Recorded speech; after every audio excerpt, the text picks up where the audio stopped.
For Pacifica Radio, I'm Scott Baba. An American Airlines jet with 60 passengers and 4 crew members collided with a U.S. Army helicopter while landing at Ronald Reagan National Airport last night, leading to a large search and rescue operation in the Potomac River. Officials confirmed today that 27 passengers from the jet were killed. The wreckage was found in 3 sections in waist-deep water, along with remains of the helicopter. Authorities do not expect additional survivors, making it the deadliest U.S. air crash in nearly 24 years. Nick Harper has more. It appears to be the deadliest U.S. plane crash in several decades. The mayor of Washington, D.C. has called it a terrible tragedy.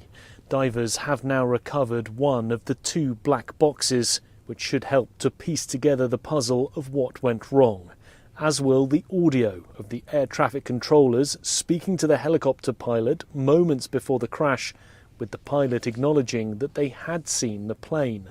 And the US and Russian ice skating community says many of their members were on board after they'd taken part in a 6-day championship in Wichita, Kansas, from where the plane took off.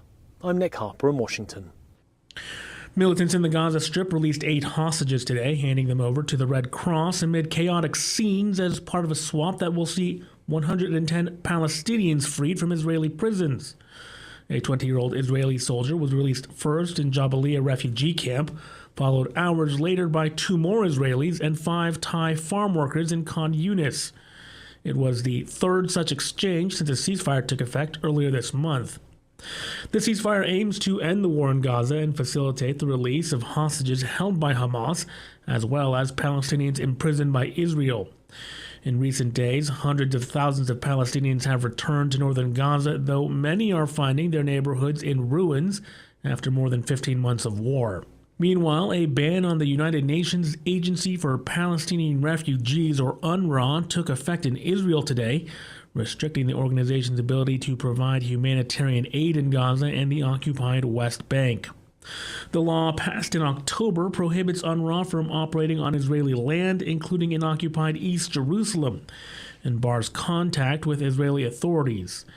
The agency, which has provided assistance to Palestinian refugees for over 70 years, has frequently faced criticism from Israeli officials.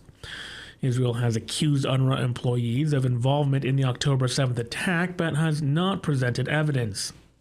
Israel's foreign ministry has insisted that humanitarian aid can continue through alternative organizations, downplaying concerns about disruptions to assistance in Gaza. But UNRWA officials have warned of severe humanitarian consequences, raising concerns that the restrictions could jeopardize the fragile ceasefire and disrupt aid delivery to Palestinians in need. Officials say a Russian drone has blasted a hole in an apartment building in northeastern Ukraine during a nighttime attack, killing at least 4 people and injuring 9 others. Karen Chamis reports. Regional authorities say the Shahed drone blew out a wall and surrounding windows in the building in Sumy, a major city, overnight. It said a child was among the injured. Ukrainian emergency service footage showed rescue workers hurriedly carrying injured people from the bombed-out building to a nearby ambulance. A crane was raised to the damaged part of the building to remove hanging blocks of concrete. The war between Russia and Ukraine, which enters its 4th year next month and shows no signs of ending, has killed more than 10,000 Ukrainian civilians, according to the United Nations. I'm Karen Chamas.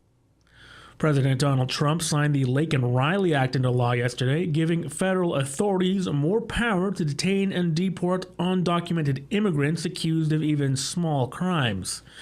President Trump has promised to deport millions of undocumented immigrants. Alex Gonzalez has more.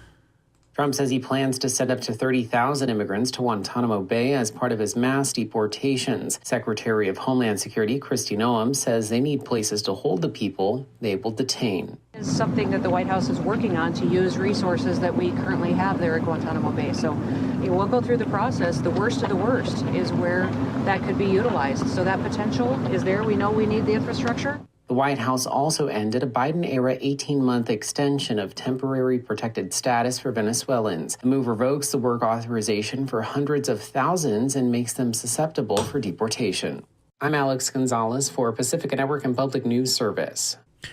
For Pacifica Radio, I'm Scott Baba.